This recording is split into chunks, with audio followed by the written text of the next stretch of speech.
Praise the Lord. இந்த காலையில இந்த ஜெப நேரத்துல நம்ம அர்ப்பணிப்போம். இயேசுவே, உம்மை தேடி வந்திருக்கிறேன் என்று சொல்லுவோமா? ஆமென். இந்த ஜெப வேளை உம்மை தேடி வந்தே தேவா பதில் தாருமே. இந்த ஜெப வேளை உம்மை தேடி வந்தே தேவா பதில் தாருமே.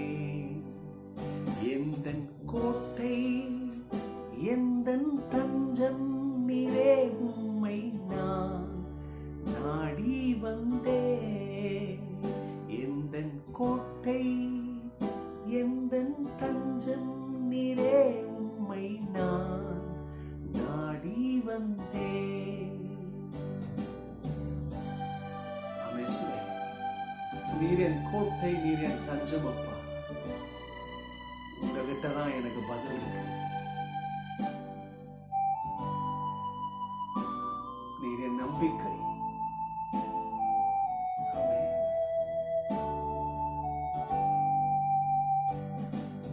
சோராது ஜெபித்திட ஜெபாவி வரம் தாருமே. தடையாம் அகற்றிடுமே. தய கேட்டு பாதம் வந்தே. சோராது ஜெபித்திட ஜெபாவி வரம் தாருமே. தடையாம் அகற்றிடுமே. தய கேட்டு பாதம் வந்தே. எந்த ஜெப வேளை உம்மை தேடி வந்தே தேவா பதில் தாருமே. எந்த கோட்டை எந்த தஞ்சம் நம்பிக்கை நீரையா. தேவ பிள்ளைகளே, இந்த காலங்களில் சோராமல் ஜெபிக்க இந்த தேவ வார்த்தையை உங்க இருதயத்தில் எடுக்கும் பொழுது நீங்க செய்கிற காரியங்கள் கர்த்தர் பதில் தருவார். அவர் நம்மோடு கூட இருக்கிறார். ஜெயம் எடுக்க கிருபை செய்வார். தடைகள் நீங்கும், குழப்பங்கள் மறையும். அதுக்குதான் தேவ சமூகத்தில் வந்து நிற்கிறோம்.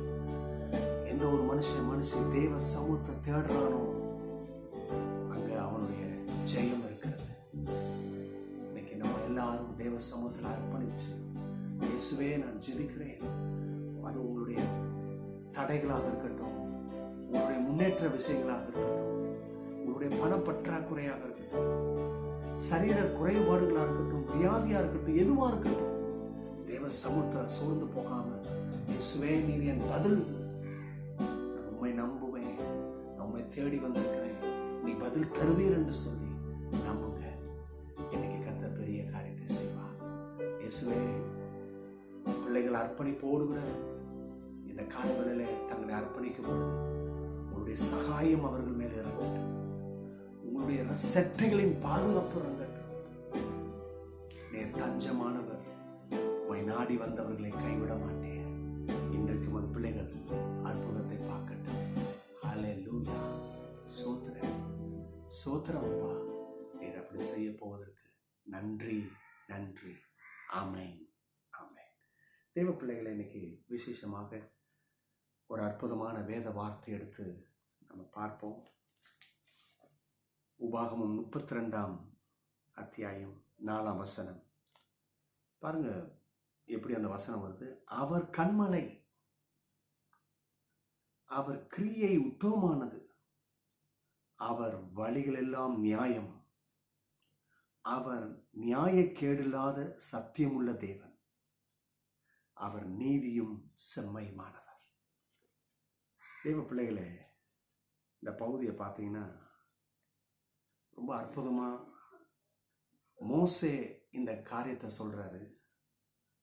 அவர் ஆல்மோஸ்ட் அவருடைய ரேஸை ஃபினிஷ் பண்ணும்போது கடவுளுடைய வேத வார்த்தையை தீர்க்கமாய் இஸ்ரவேல் மக்களுக்கு சொல்கிறார். ஸோ அதனால் இதை தப்பாக புரிஞ்சிக்கக்கூடாது. இது இந்த லைஃப்பில் லாஸ்ட்டாக ஸ்ட்ரகிள் பண்ணிகிட்டு இருக்கிறாங்க பார்த்தீங்களா, லாஸ்ட்டான்னு சொல்கிறத காட்டணும். லைஃப்பில் ஸ்ட்ரகிள் பண்ணுறவங்களுக்கு ஒருவேளை இது லாஸ்ட் ஸ்டேஜ், இந்த பாரு மோசை சொல்கிற மாதிரி இது அவங்களுக்கு இது அப்படி இல்லை. நல்லா கவனிச்சிங்கன்னா மோசை இது சொல்லும் போது 120 வயசு, பரிபூர்ண வயசு. இப்போது அவருக்கு வியாதினா மறிக்கலை. கர்த்தர் சொல்கிறார், அப்பா அவ்வளோதான், நீ கானானுக்குள்ளே போக மாட்டேன், உன்னுடைய சாப்டர் க்ளோஸு, சில வார்த்தைகளை சொல்லு என் மக்களுக்கு அப்படின்னு சொல்ல வைக்கிறாரு. இது எப்படி இருக்குன்னா ஒரு ஃபேர்வெல் டாக் மாதிரி இருக்குது, இது பாடலாக இருக்குது. அப்போ அவர் சில முக்கியமான விஷயத்த சொல்கிறார், அதை தான் நான் இன்றைக்கி உங்களுக்கு சொல்ல போகிறேன். ஸோ இது நம்ம எப்படி எடுக்கணும்னு சொன்னால், அங்கே சொன்ன விதத்தில் தான் இப்போ நம்ம தான் இஸ்ரவேல் ஜனம். கர்த்தர் நம்மளை இதுவரை நடத்தி வந்தார், இனிமேல் நடத்த போகிறாரு, அது உண்மை. நம்ம என்ன செய்யணும், அதுதான் இப்போ மோசே சொல்கிறத இப்போ அப்படியே கர்த்தர் சொல்கிறாரு நம்மக்கிட்ட. இதை நம்ம கேட்போம்.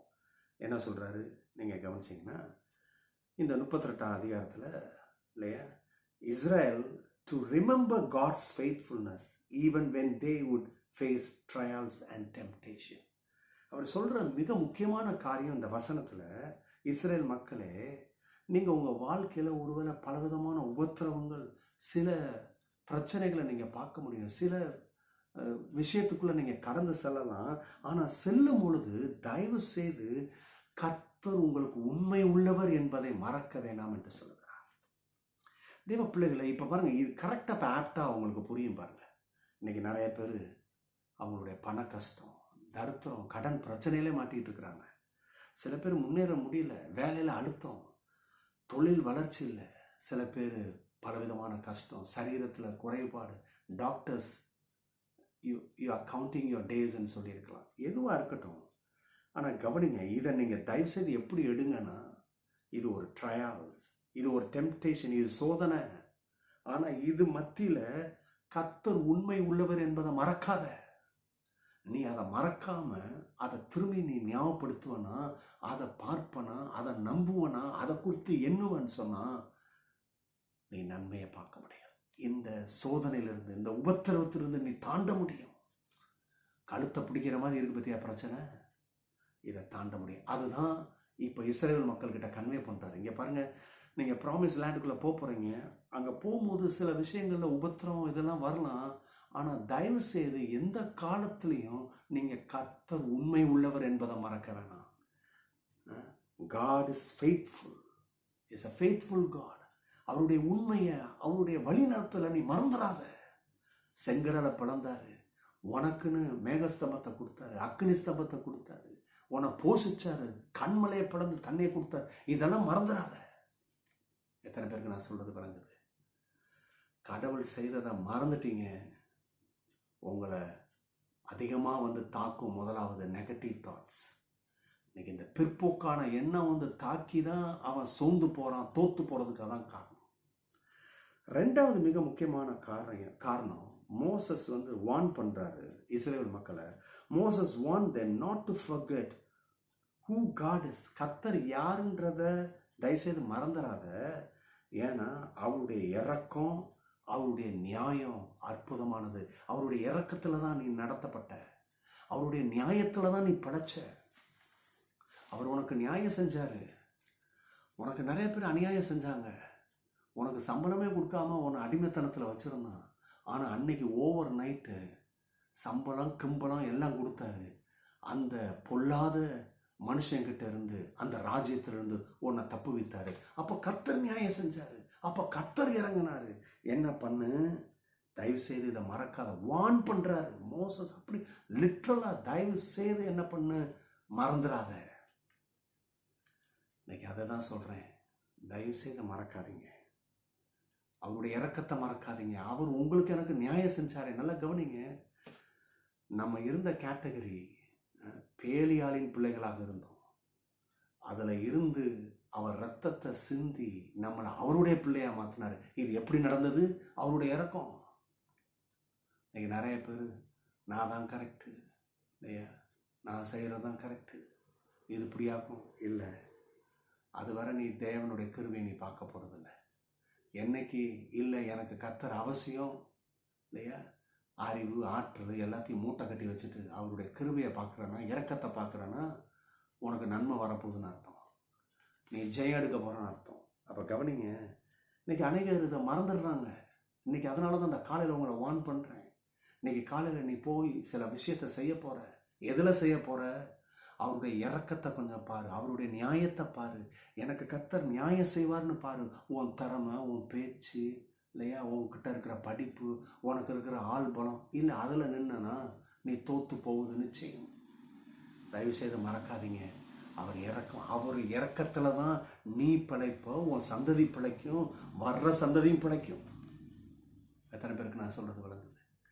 கடவுளுடைய இரக்கத்தை விட்டுட்டு இன்றைக்கி அநேகர் திசை மாறி போகிறது தான் இன்றைக்கி பிரச்சனை. அதுதான் அவங்க வாழ்க்கையே திசை மாறி போகுது. இன்றைக்கி நம்ம இருக்கிற இடத்துல அவருடைய இரக்கத்தை எண்ணுவோம். இயேசுவே நன்றி.